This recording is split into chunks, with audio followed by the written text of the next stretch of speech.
Yo, dude, models tend to tighten up around 5 days or under. Like, even in the professional meteorological community, they're like, don't ever share models outside of 5 days.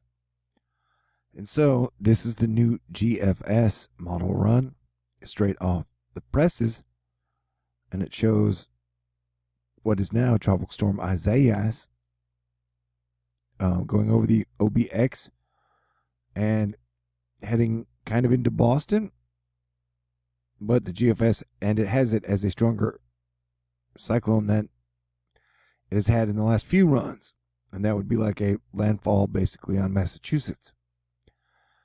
And so we are dealing with a possible landfalling hurricane on the east coast of the United States within 120 hours. We will hope and pray for a miracle, a Dorian situation where it just provides good positive rain for all the folks involved.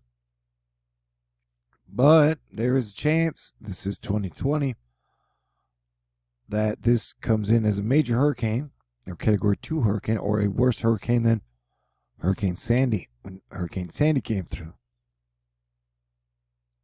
This is a very large storm. Tropical storm, possibly soon to be Hurricane Isaias, is a very large storm. And so when it tightens up and gathers, if that is before landfall, for example, like what Hannah even did before it hit Texas, like it was a big giant mess, and then before it got to Texas, it got its act together and hit Texas as a strong category 1 hurricane. That, like, if something this size were to do that to the East Coast, it could cause a lot of problems for a lot of people and be very dangerous. And that's a big storm. I don't know how to, like, even that would stretch. If you put this up against the USA, that would be bigger than pretty much all these states right here.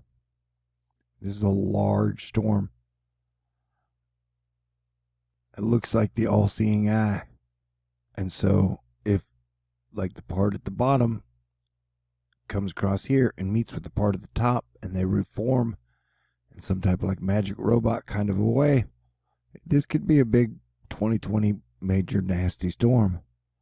And with 120 hours left to prepare for people on the coast, you know, even if it reforms its act together, it could be a threat.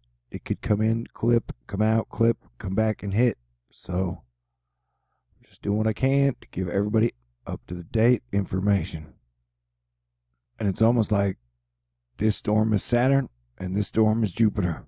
And eventually, between now and December, the two will be hooking up probably to some major storm around December. I would guess that's a guesstimation as your planetary defense commander.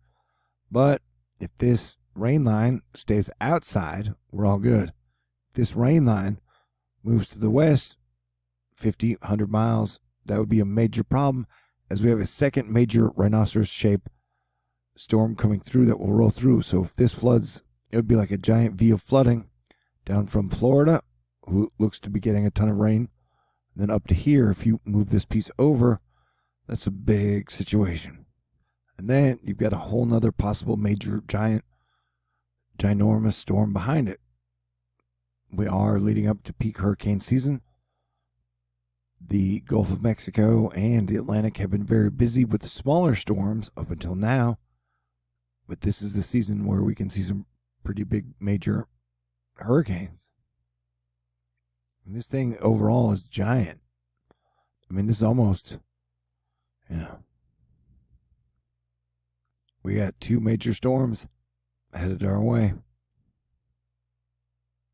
And now we're looking at the latest GFS para model. This is sometime in the future. I should have started it later, but I did not. So please bear with me. But look at that giant rain band coming 10 days from now. There it is. This is the GFS para model. It's a different model than the other GFS.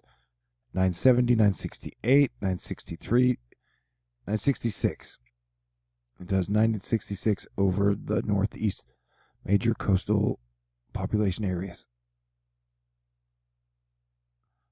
the latest full run, the 12Z Icon, takes it straight over the tip of Florida, pulls it back out into the Atlantic, moves it back up, and then through the Baltimore, New Jersey, New York, New England area. This is the latest Icon. This is the latest NavGem. The NavGem takes us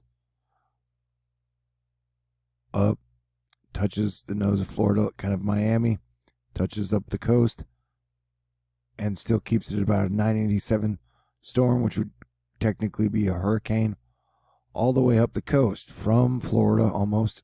Actually, no, it's like right there, yeah. From there to there at hurricane strength. Category 1.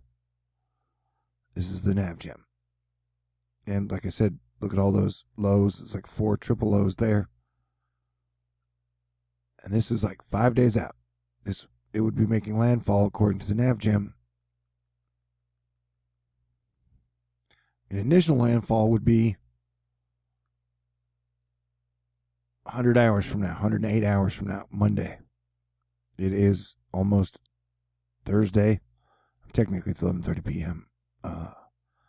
Wednesday night, though, here. Miracles are possible. Like, this could get pushed out to sea Dorian style. Hopefully that happens over the next 10 days, but prayer's definitely not going to hurt. But at this point, without disrespect, I wouldn't depend on that for the fate of 110 million people. I would have preparations. This one shows the storm behind it, so we could possibly have another storm, hurricane, behind Isaias, known as Josephine, that could hit in like a double punch. Or that could go anywhere. No one knows where that one's going, but it is 2020. And just as we've kind of dicked around with the coronavirus, we've been dicking around with hurricanes for a couple years now. So, Godspeed. God bless everyone. I will do what I can to continue to bring y'all good information and will this thing away with my mind. But I recommend people be prepared for it to get weirder and worse. And then we have Congress sticking their dicks in the dirt and not passing any type of bill that would add assistance to 30 million people. It seems like a bad deal across the board. So let's hope things improve. God bless everyone. Stay cool.